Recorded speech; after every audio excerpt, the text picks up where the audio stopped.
I now give the floor to those council members who wish to make statements. I give the floor to the representative of the United States.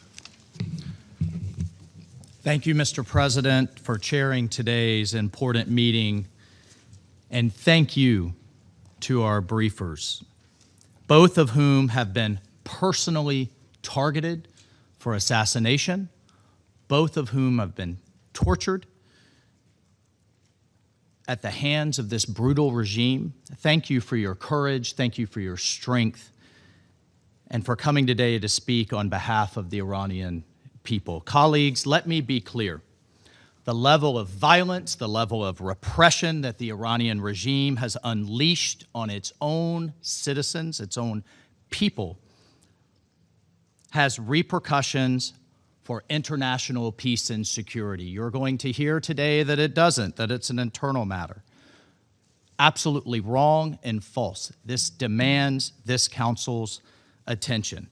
The people of Iran are demanding their freedom like never before in the Islamic Republic's brutal history. Unarmed, peaceful people who love their country are taking to the streets in pursuit of their legitimate aspirations for a better future. Well, this is our message.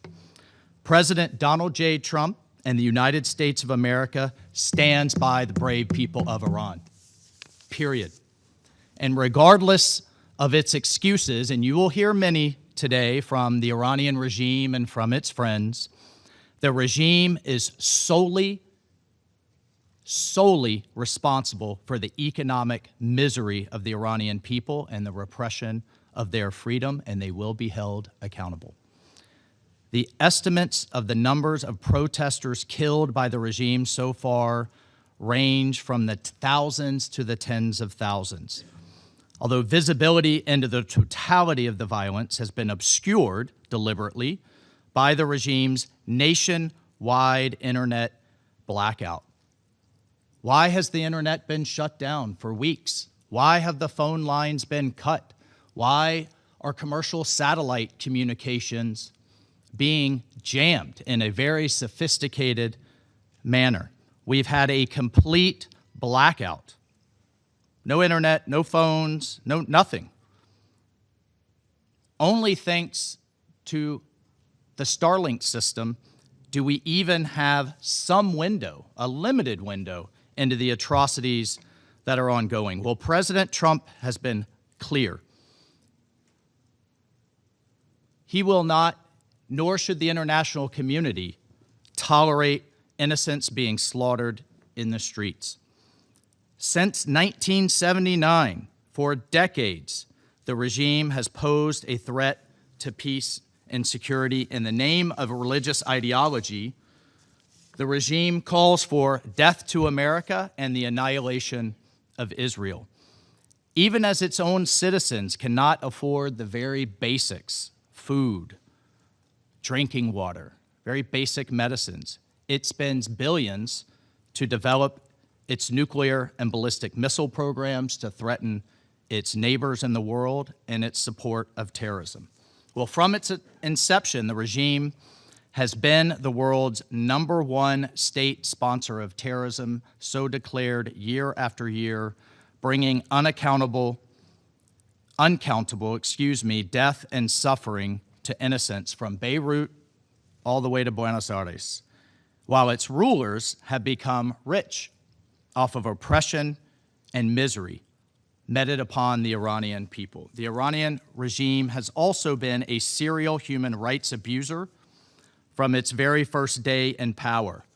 And as you heard today, young women like Mahsa Amini have been murdered for daring to uncover their hair in public.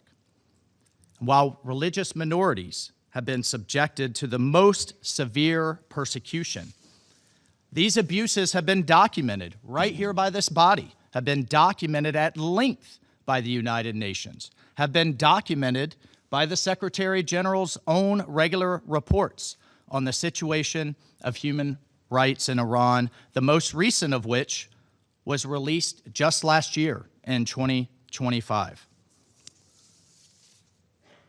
Colleagues,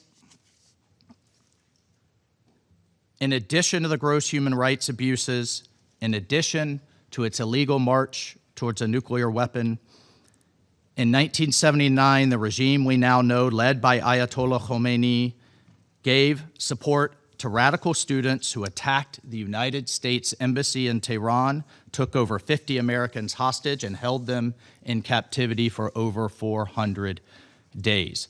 That was followed by the bombing attack on the United States Embassy in Beirut, killing 17 Americans and scores of Lebanese civilians, followed by the supported and direction of terrorists who drove 2 trucks filled with explosives into U.S. and French barracks in Beirut, killing 241 American soldiers and 58 French military personnel, all part of a multinational force invited by the Lebanese government.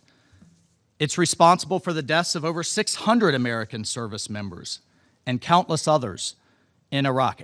Bottom line is Iran's partners and proxies with Iranian weaponry, documented by the United Nations Yemen panel of experts, have repeatedly attacked our partners in the Gulf and attempted to damage global energy infrastructure. And then finally, the Iranian regime state television amplifies calls for a, quote, one-bomb solution to wipe Israel off the map, which ironically would be not only a massacre of all Israelis, but also the Palestinian people whom the regime claims to support. In 2011, the regime attempted to assassinate the Saudi ambassador to the United States in Washington, D.C., but luckily the attempt was thwarted, and further, the regime has continued to plot assassination attempts against the President of the United States, against President Trump, and other senior U.S. government officials, in addition to those who dare speak out living here in the United States. Colleagues, Iran has destabilized the Middle East for decades. It has supported and enabled Hamas's brutality, its hostage-taking, its heinous October 7th attacks. It has funded Hezbollah. It has funded the Houthis. Iranian-aligned militia groups in Iraq, including Kataib Hezbollah, have attacked the United States and the region again and again. It's backed the brutal Assad regime, and at every turn, the regime has put terrorist proxies in other nations before the welfare of its own citizens. And as a result of the regime's actions, putting money in the pockets of terrorists, funding its nuclear and missile programs instead of the basic needs for the people of Iran, Iranians have had enough. The regime's dereliction of duty to its own citizens is what has put the Ayatollahs in the positions they are in today, with hundreds of thousands, if not millions, protesting in the streets after decades of neglect and abuse. So everyone should ask themselves, everyone sitting here today, how many people are dead? How many people are wounded, maimed, and abused in the Middle East, in Israel, in Gaza, in Syria, in Lebanon, Yemen, Iraq, even Venezuela, because of the regime's support for terrorism as the largest state sponsor? And I would like to address the allegation put forward by the regime that these inspired protests are somehow a foreign plot to give a precursor to military action. Everyone in the world needs to know that the regime is weaker than ever before, and therefore is putting forward this lie because of the power of the Iranian people in the streets. They are afraid. They're afraid of their own people.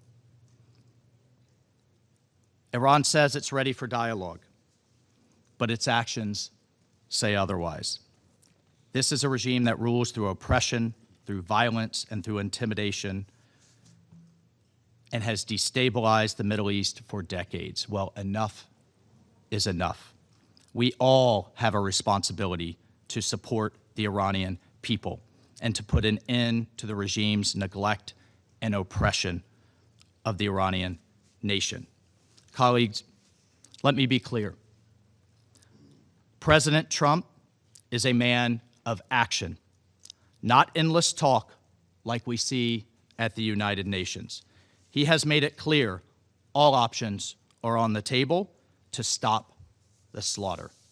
And no one should know that better than the leadership of the Iranian regime. Thank you, Mr. President.